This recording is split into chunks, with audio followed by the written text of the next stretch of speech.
Welcome to Tapped In with Tony. I am your host, Tony Bogan, and tonight joining us, a special guest. He is a former sports reporter. Tanner Castora joins us. Tanner, thank you for joining. Yeah, thank you for having me on, Tony. I appreciate you having Not a me problem. on the show. Not a problem, man. You've had a really great career being a sports anchor, doing play by play, even hmm playing college basketball. hmm You've done a lot of it, man. I have. I grew up in Cleveland, Ohio, a suburb of Cleveland called Strongsville. And coming out of high school, I was a basketball player. I had one Division I scholarship offer. That was to a school called South Carolina Upstate. I honestly hadn't heard of it until they started recruiting me. Took a visit down there. I liked it, and I played there for a year. Got really homesick. I wanted to come back closer to home, and Kent State gave me an opportunity to walk on the basketball team. So I walked on for a year. And after that season was done, I kind of found myself thinking, I'm probably not going to play in the NBA, and I'd like to get a jump on my broadcasting career. And lucky enough, an opportunity opened up with ESPN Plus, and for the next 3 seasons, I broadcasted the Kent State basketball games on ESPN Plus. So that was pretty cool. That's really what started my career as far as legitimate, broadcasting. And we could talk, I guess, about what I've done since. But yeah, Kent State, as you know well, is a great place to start. Absolutely. And talk about your college basketball career. You say you played ball at USC Upstate. I know you guys Yeah. played a bunch of probably really good teams in non-conference. Who would you say you guys hmm played that year you were Upstate? So the year that I was at Upstate, the first game we played was against Texas A&M, and I had never been out west, honestly, past Kansas. So it was cool to go out to Texas. We flew to Houston, and then it was about an hour bus ride to the campus of Texas A&M. Really big arena. Really, I mean, you could see the football stadium too from a distance. That was huge, and that was cool. It was cool to be in that environment, and it was it was a good experience. I'd say it was tough, but it was a good experience. The coaching staff there wasn't the best, but honestly, that was my first experience leaving home. Right, like I'd never lived away from home, and the cool part about that was you're kind of like you kind of you do have a family away from home like immediately because obviously you join the basketball team and you've got everyone on the team, but then you also have your freshman class, your freshman peers who also are just leaving home for the first time. We're all living together, and I'm still really great buddies with a lot of those guys. Actually, Blake Edwards, who is in my class, I'm actually in his wedding a month from now. They're going to have the wedding down in Alabama, so yeah, Nice. still have some good friendships from that team.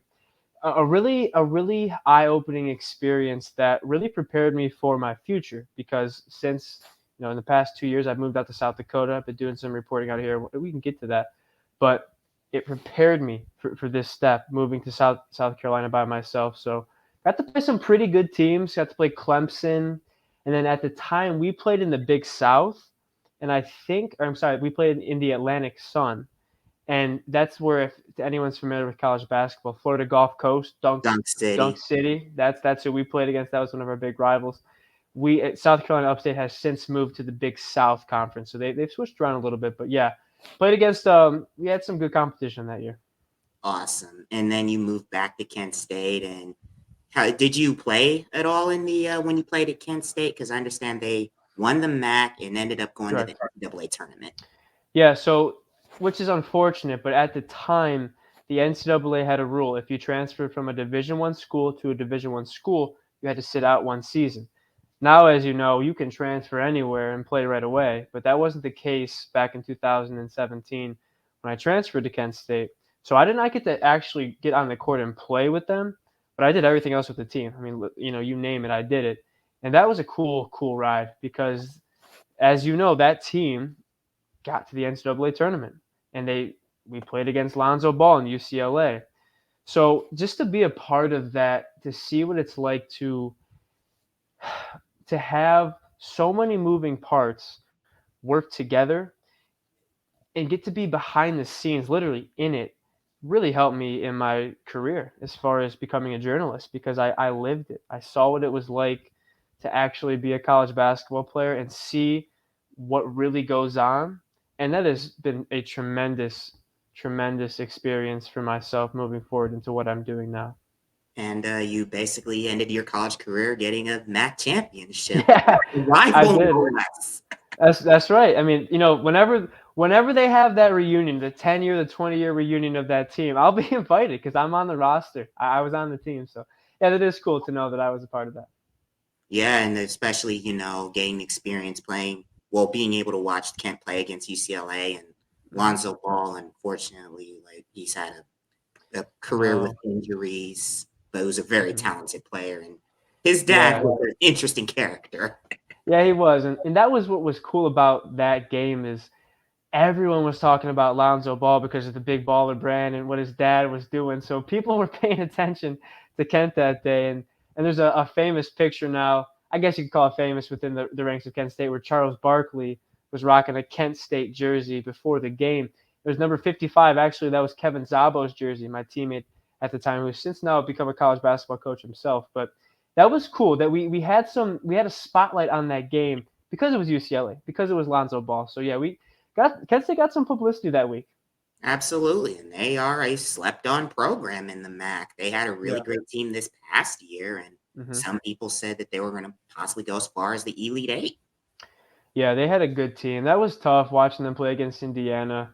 Sincere Carey, he's kind of he was no question the best player on that team. It'd be cool to see how he progresses in his career. Like if he gets a chance with a G League team, if he can ever get to the NBA.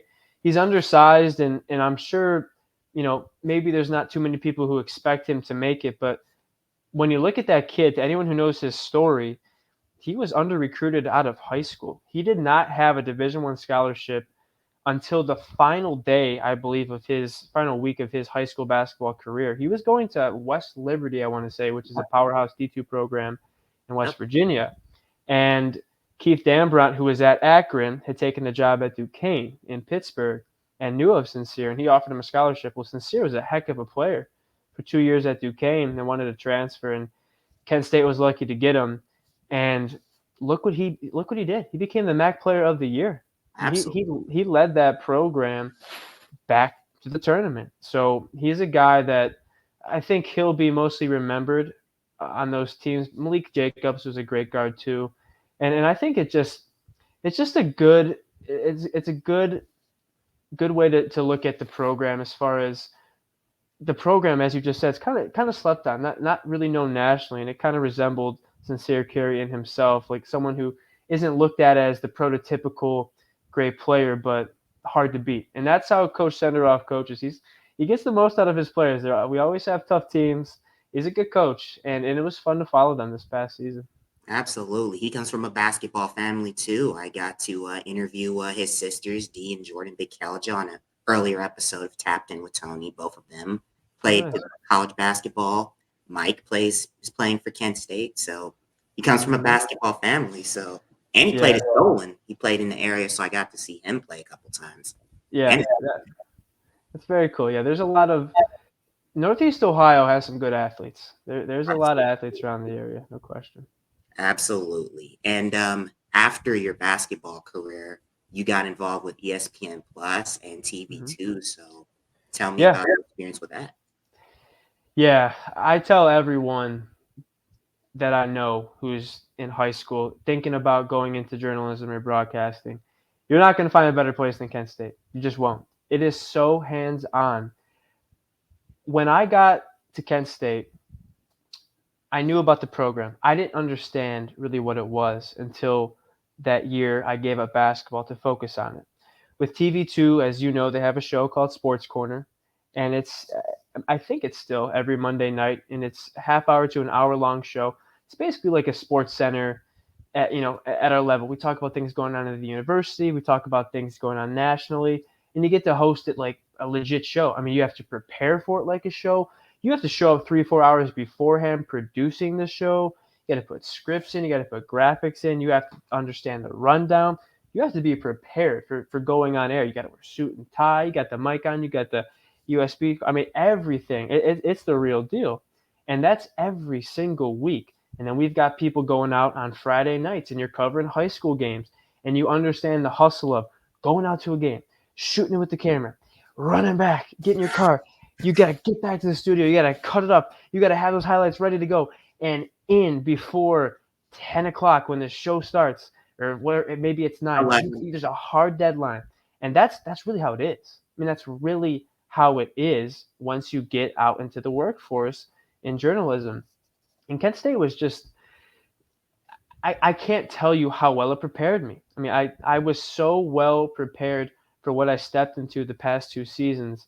To anyone out there who hears this, who is a younger kid who maybe wants to transfer schools, or is in high school and is interested in journalism, I mean, we're just talking about TV too. We're not talking about the Kent State or the newspaper side of things, which is fantastic as well. I mean, I couldn't have asked for a better experience as far as journalistic wise as a college student. Oh yeah, Kent State does very well, and they took a chance on me. 2018, I was with some friends at one of their welcome weekend parties. I saw a TV2 flyer. I actually tried out. I wasn't even a student at Kent State, believe it or Wow. not. I just knew somebody who was part of the program. I give a shout to Star Bodie. She was Yep. in the department, Mhm. and I ended up making it. I went to shoot video for Kent Roosevelt Ravenna. That was the first game I ever held a camcorder. We had to go back before, and I remember we had to go back to the studio to cut up the highlights. In the game, it was about a minute and a half left. Bills Roosevelt's they got their 500th victory, but I wanted to stay till the end of the game Right. because Ravenna did end up scoring with a minute and change left. But suppose they got it, they scored, recovered onside kick, and won the game. We would have missed it, Right. but Roosevelt hung on and won, and it honestly, in a way, helped launch me as a content creator. Just holding the camcorder. Mhm. And the following year, I joined on with Keon Sports, basically as a Nice. reporter, and then Mhm. did video stuff a couple years later and covering state Awesome. championships. So TV2 did a lot for me, and I didn't even Yeah. go to the school at the time. That is cool to hear. That's a cool story because you don't hear that with a lot of programs. It's almost like you're either a part of us or not. The fact that they're that open to let someone in who's just willing to, who just wants to do what you're doing right now, to give someone like you a chance. Again, that just speaks to how cool the program is at Kent State. We both know it well.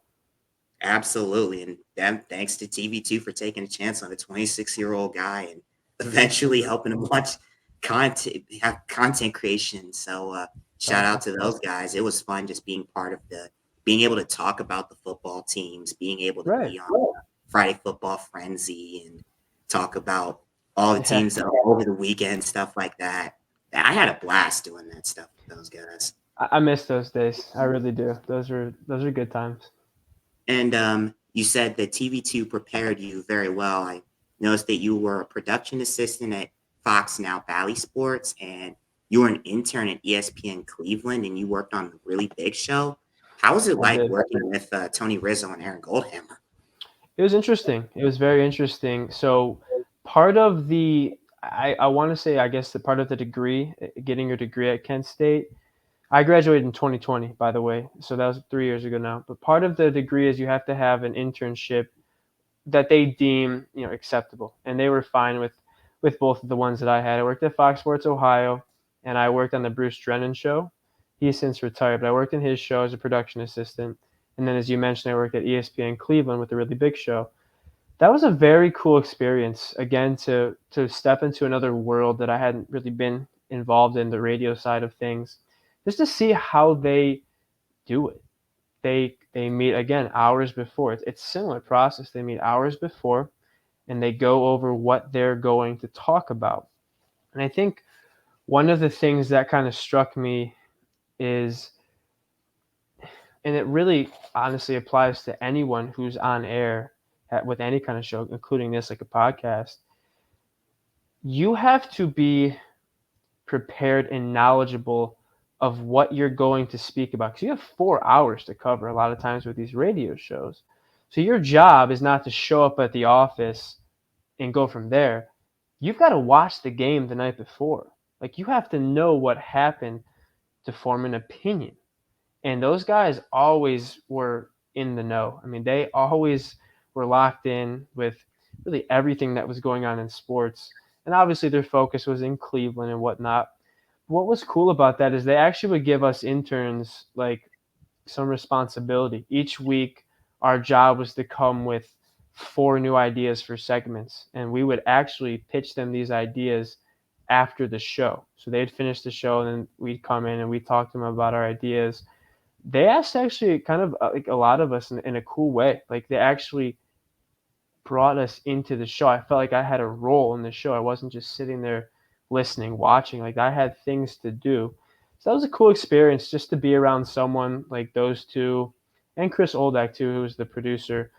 Guys that have been doing this for 20, 30 years. To see that they're still very enthusiastic, that to me is a good sign. That shows that this is something that you can do for the long term and still keep that energy, because the cool thing about sports is no year is the same.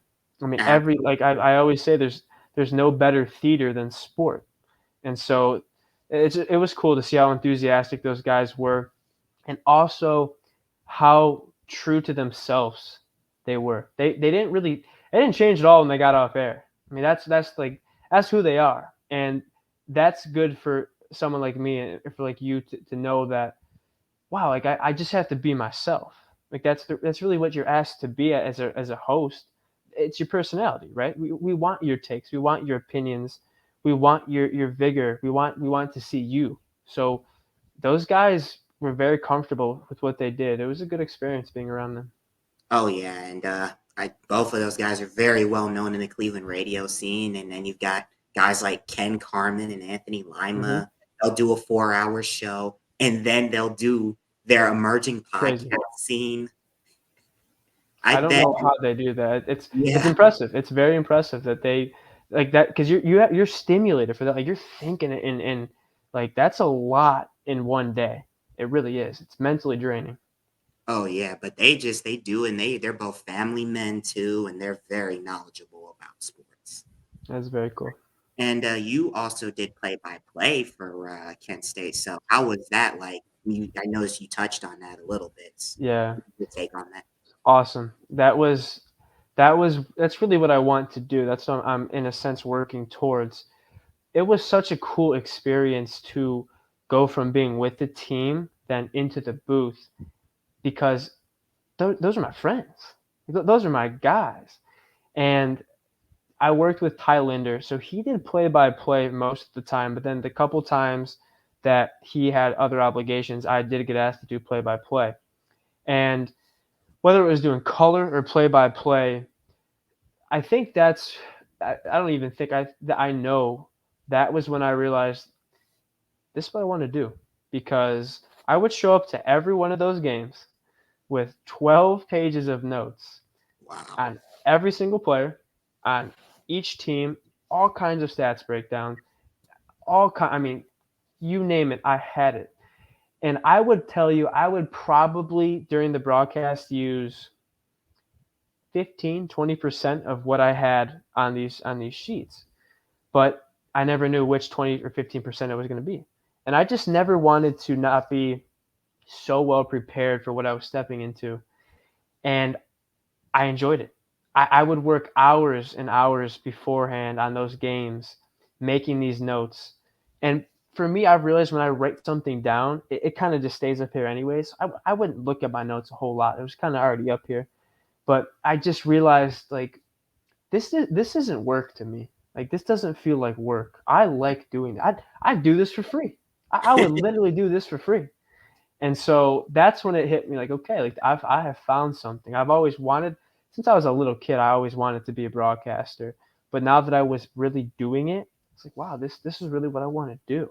And the Right. fact that I got to do it for my school and my friends, I don't know that, I'll forever cherish those times watching and calling those games, because tell you the truth, it's kind of walking on a dream. I mean, that's what I wanted to do, and I got the opportunity. That's amazing, man. And I dabbled in play by play myself. I did it for Tri C with my broadcast partner Jeff Sabo, and I did color commentary for the basketball teams. I actually did a soccer game and a volleyball game play by Wow. play solo, and got a chance to do a couple games for Walsh University. One game for their men's team during COVID. and another I did play by play with a radio guy with a radio host John Bozeca.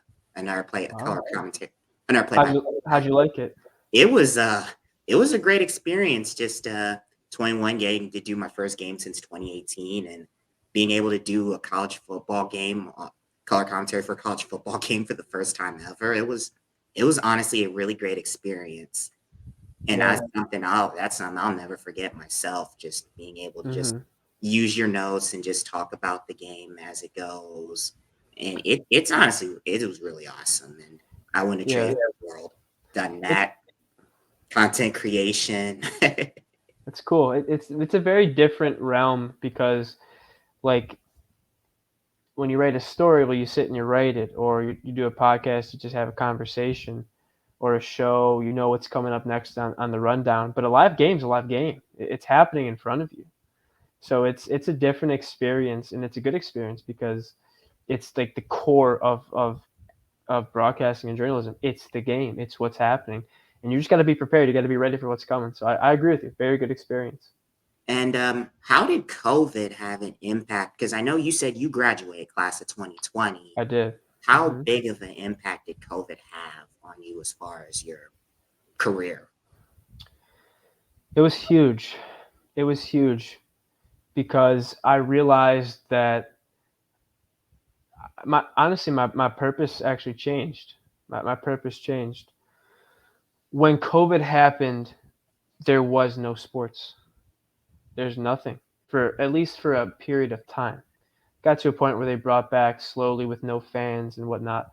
But there was, I want to say, like a 3 month stretch at least where there was nothing, like almost nothing. And I just started relaxing, having fun. I started getting to know people. I've always loved getting to know people, but I stayed at Kent State for this. Now, we had a house, and our whole street basically of people stayed. And that was like our core during COVID. And we had a blast. I mean, we'd play soccer every day. We'd play Ghost in the Graveyard, golfed around campus. We went and played basketball. We played football, kickball games. We had a blast. And I just got to know people so much deeper.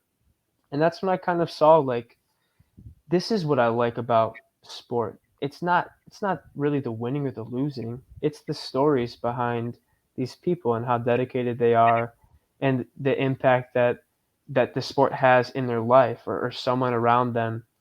And it really changed how I told myself I would go about my career. And as far as the jobs itself, I think it made it tougher to get a job. I really do. I started applying for jobs to tell you the truth, it took me like, I graduated in May and it took me a little bit of time to get going. I really did. I just didn't want to leave. Like, I loved Kent so much. We had our house until August. I wasn't ready to leave. I didn't start applying until about September, but it took me some time. It took me about 8 months to get a job.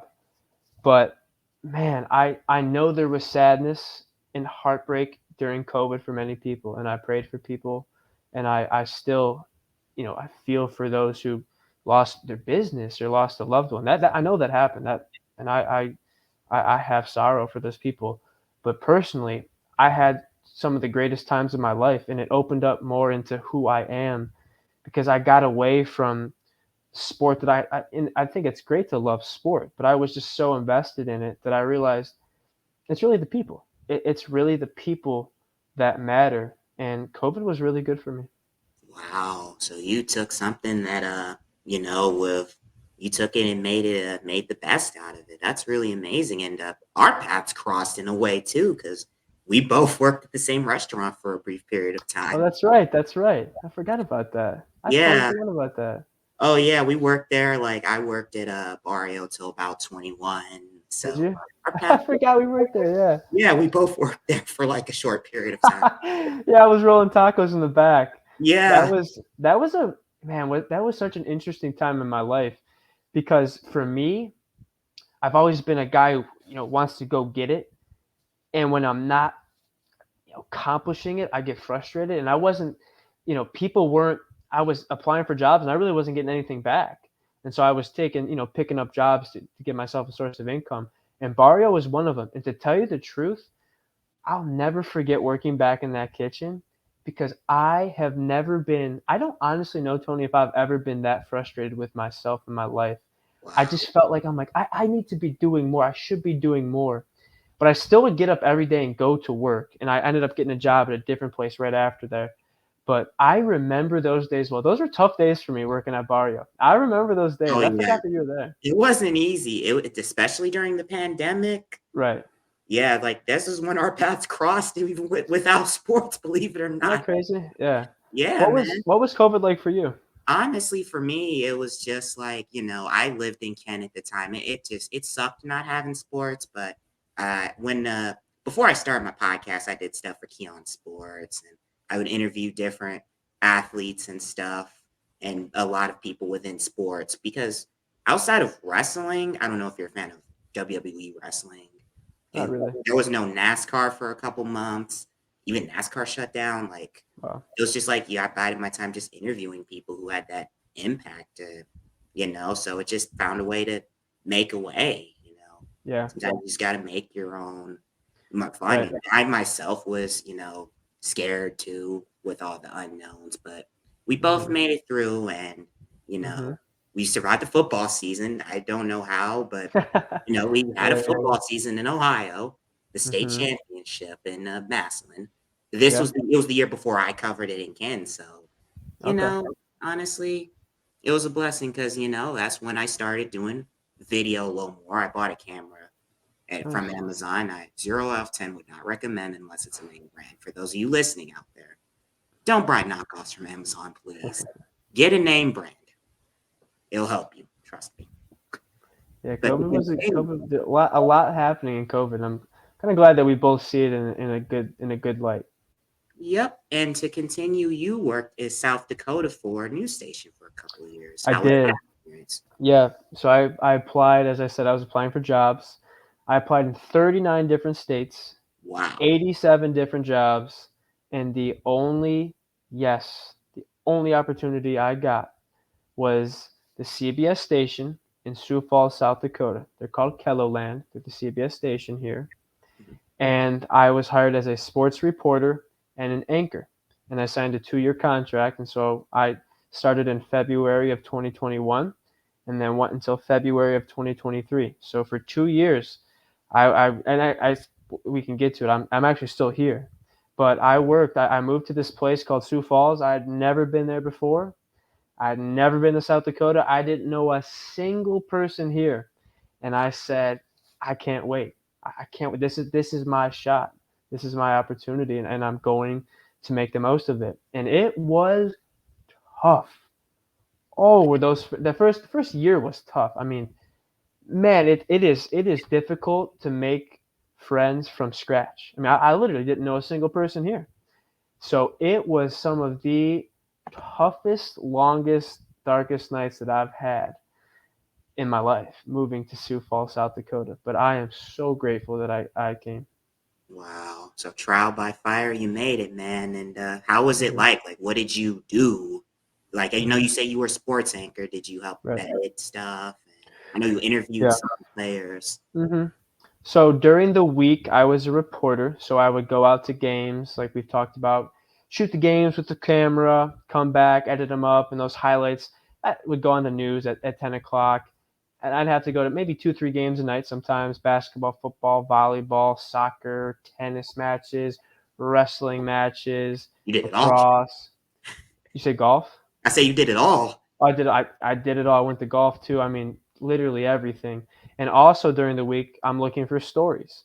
So my job is literally to get to know people, to understand the teams and this person, what they've done. Oh, they have a good story. Okay, maybe I'll set this up. So you look, you find, you dig and discover stories.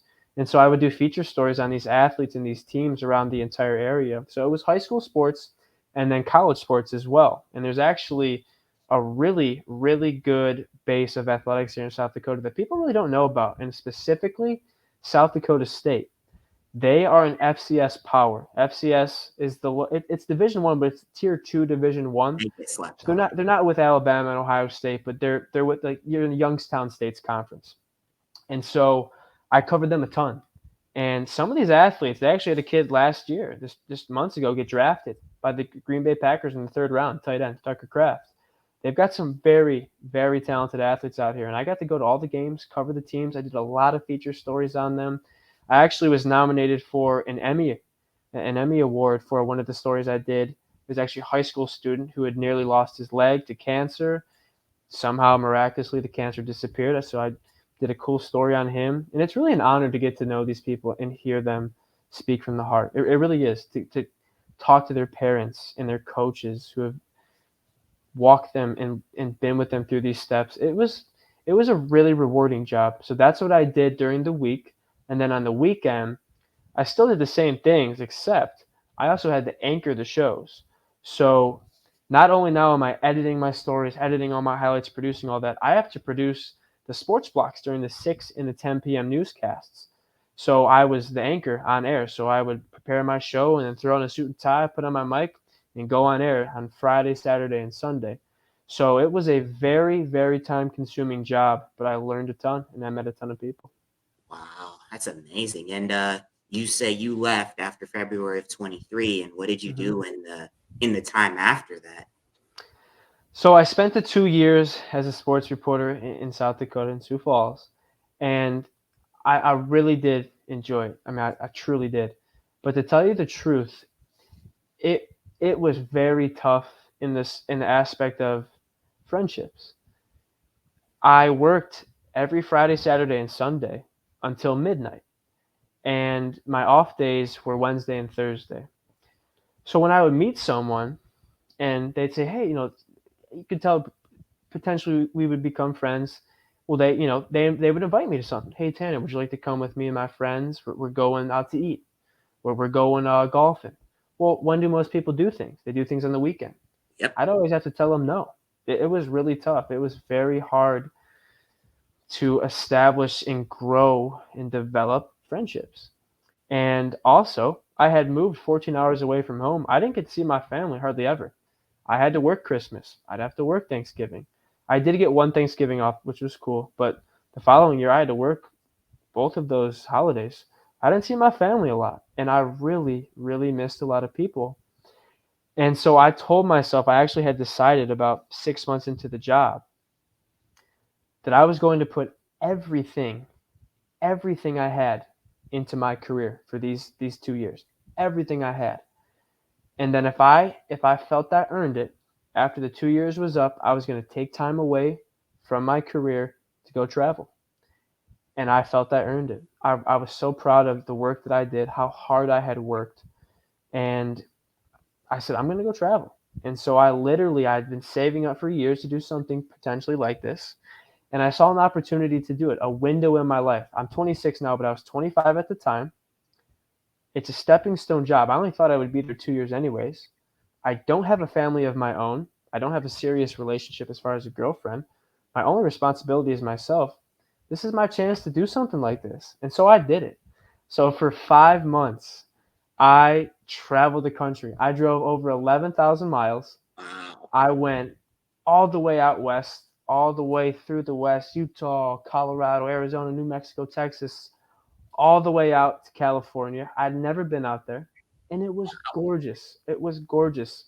I stopped in so many places throughout the way, and the whole basis, the whole idea of the trip was, sure, I saw new places I hadn't seen to. I went to national parks I'd never been to. I saw cities I'd never seen, but I wanted to see and spend time with people I missed.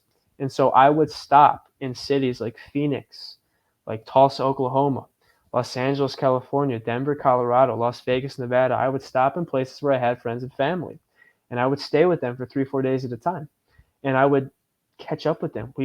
My relationship with all these people now are so much deeper because I got to spend good time with them. I got to do things with them. I got to experience things with them. They would show me new things. I would hear about their relationships. I'd understand their jobs, see what they're going through every day in their lives. It's one of the greatest ideas I've ever had, and it was just so eye-opening and I'd say mind-opening. I got to see things I'd never I can't I saw some mountains out there and some views that I didn't know were real. I'd only seen them on TV like in Forrest Gump. It was just such a cool experience. So I ended my travels, and I actually have a new opportunity now that I'm doing. But I stopped my travels about 3 weeks ago. I went all the way, made a big circle, and came back to Sioux Falls, South Dakota. But yeah, it was out of the box. It was something that not a lot of people do, but worth every mile. That's amazing, man. And you definitely lived up to the saying, "Go West, young man." Yeah, my uncle kept telling me that as I was traveling west. He kept texting me that every day. So yeah, I did it. Dang, that's amazing. Just to just be able to just take time and just go Yeah, travel throughout those months and get to see all those friends. That's really amazing. it, it That was. sounds like you had a lot of fun, man. I did have a lot of fun. And one thing I would tell people too, if anyone hears this, one of the coolest parts about it was to have a peace of mind where I didn't have anyone as far as a boss or a job to be answering to be stressing about. Of course, it's necessary to work. It's not something you can do your whole life. It was just a period of my life, but it's worth it because you start to look more into yourself and learn about yourself. I mean, truly, you will understand yourself better because there's nothing clouding your thinking. Nothing is taking you away from anything but where your 2 feet are at. And it's really something that I hadn't experienced in my life. I'd always been in school or working a job my entire life, literally my entire life. It's very healthy. It was very healthy for me to get away. So, anyone who's thinking about it, if you can financially do it, or maybe you have to save up to it, something you should do if you can. That's great advice, man. That is really great advice for anyone out there. I agree Thank you. wholeheartedly. And you said that you're working on a project. What I is it am. that you're working on as of now? So, as I mentioned, I covered the teams here for the 2 years. I was a sports reporter, and one of the teams that I primarily covered was the South Dakota State football program. And they had a head coach there. His name was Coach John Stiglmeyer, Coach Stig for short. He was the head coach for 26 years. This past season, he led them to their first national championship in school history. It was a huge deal. Like I would describe them to people who aren't familiar with South Dakota with the sports scene here. They're Ohio State football, but they're even maybe a little bigger because there's no pro sports teams here. So South Dakota State football is it in this state. And they won a national championship for the first time. And it was a huge deal. And so after the season was over, Coach Stig, 66 years old, decided to retire. So he retires. Now, me and Coach Stig, over the 2 years that I covered the program, developed a pretty deep relationship. And to tell you the truth, it started with our faith. I'm a follower of Jesus Christ, and he is too. And that's what really connected us at the start. And from there, slowly got closer and closer and closer. And it was about a year into me covering the team. I was just in his office. It was just me and him. We talked sometimes in his office, just us two. And he was telling me some cool stories about his career. And I looked at him and I said, "Could I write a book on you one day?" And he said, "Yeah, it's okay." And so about 4 months ago, while I was traveling, he reached out to me and he said, "Hey, there's some people that are asking to write a book on my career, but I told them I'd like to talk to you first." He said, "Are you still interested in doing this?" And I said, "No, coach, to tell you the truth, I just want your story to be told because I think it would and it will inspire people to see how you've conducted yourself, what you've done in your career, how you've accomplished what you have." I said, "If you think whoever it is should write the book, let them write the book. But to answer your question, yes, I'm extremely interested in doing it." I didn't want to commit to it at the time though because I didn't think it was fair. I was traveling. I wasn't in the area, so I didn't commit to it at the time. Just started praying about it, asking the Lord that the opportunity would be there for me when I returned from my travels. And so about 3 weeks before I was getting to Sioux Falls again, I believe I was in Colorado at the time. I texted Coach again and told him I wanted to talk. And I had been thinking about it for weeks, kind of developing my vision for this book. And I called him on the phone about a week before I got to Sioux Falls. I said, "Hey, Coach," I said, "where are you at with this process with the book?" And he said, "Well, there's this guy that I think I might have do it, but I haven't heard from him too much in the past couple of months." He said, "So I'm open to hearing what your idea is." And I said, "Look, I'd like to make this book about the building of the program, not just about you. I think it's incredible how the program started. They were NAIA. couple decades ago, and now they're national champions. I like to make it about the building of the program, but I'd also kind of like it to make it somewhat of a biography about your life and kind of intertwine the two. The start of the program, the start of his life, and kind of intertwine them, and then they'll meet when he takes over at the program. So I kind of explained to him my vision, and he said, "I like that. I like where you're going." And to anyone who knows Coach Stig, knows that he's a real deal. Like that man is truly full of humility. It's not all about him, and I knew that he would appreciate my idea, and he did. And he told me that he'd let me know a week from then if he was going to give me the green light.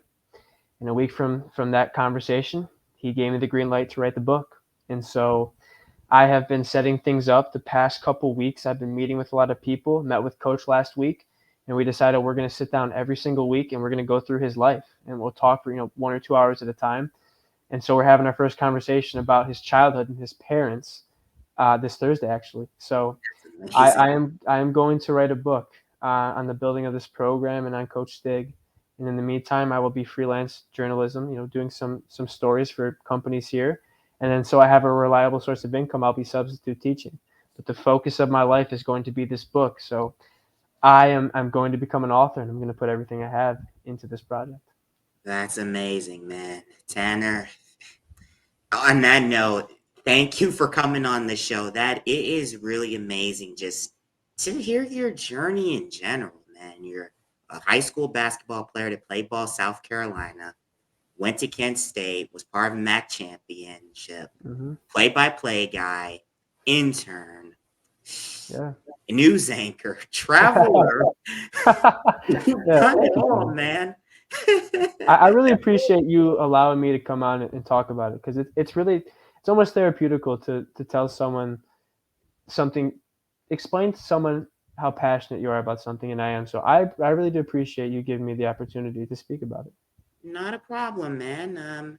Make sure you guys check out Tapped In with Tony, which is available on Spotify and wherever you get your podcasts. And thank you guys for tuning in, and we'll see you guys later.